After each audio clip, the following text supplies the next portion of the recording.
você está usando for errado em inglês e hoje eu vou te mostrar como que você consegue usar a palavra for de maneira certa. Bom, pessoal, o que que acontece? Em inglês a gente tem algumas maneiras de falar para e as duas principais maneiras são usando a palavrinha for e usando a palavrinha to. Porém, na maioria das vezes a gente acaba optando pela palavra for erroneamente. Eu vejo esse erro constantemente nas aulas, os alunos têm uma preferência pelo for e acabam esquecendo da preposição to. Por isso, eu resolvi fazer esse vídeo para mostrar para vocês quando que vocês conseguem usar o to, quando que vocês conseguem usar o for, para dar esse sentido de para em inglês. Bom, primeira coisa que eu quero mostrar para vocês, pessoal, eu gostaria de fazer um paralelo com o nosso idioma português, né? Então, bom, a gente vai usar para em português sempre que a gente quiser dizer o propósito de alguma coisa. Então, por exemplo,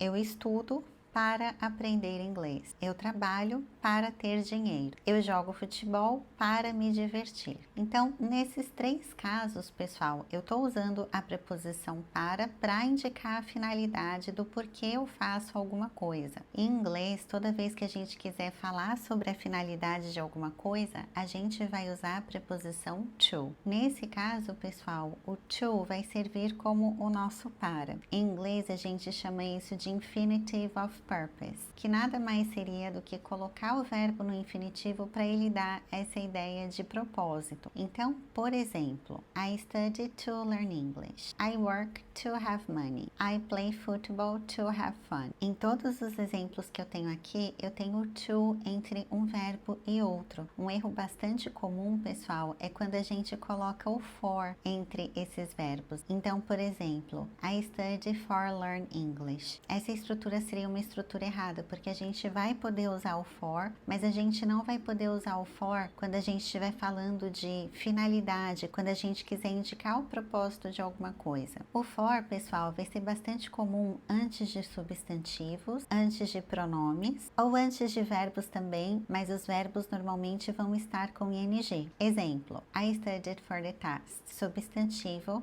the test. This gift is for you. Aqui eu tenho um pronome you. Thanks for helping me.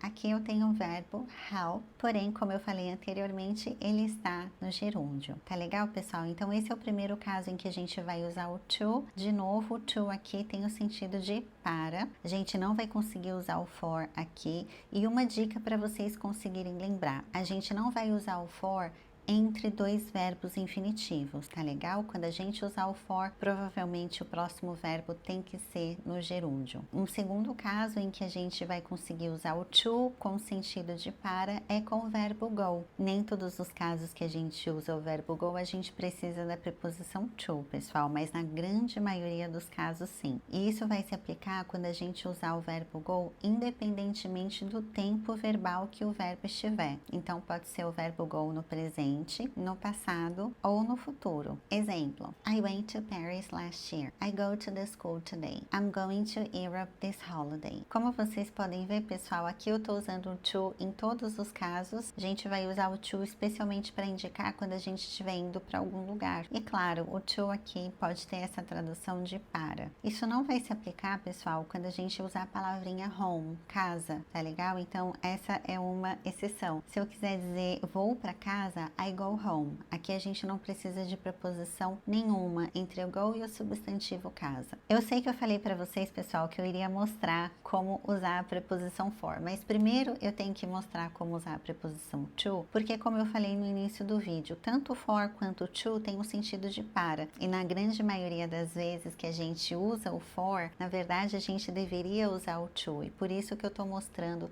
as nuances em quando a gente vai usar qual. Um outro caso em que a gente vai usar o to, pessoal, é quando ele vem seguido por verbos que pedem que ele esteja ali. Então, a gente tem alguns verbos em inglês que necessariamente a gente precisa colocar o to depois deles. São eles want, I want to eat in a restaurant today, need, I need to study more, or would you like?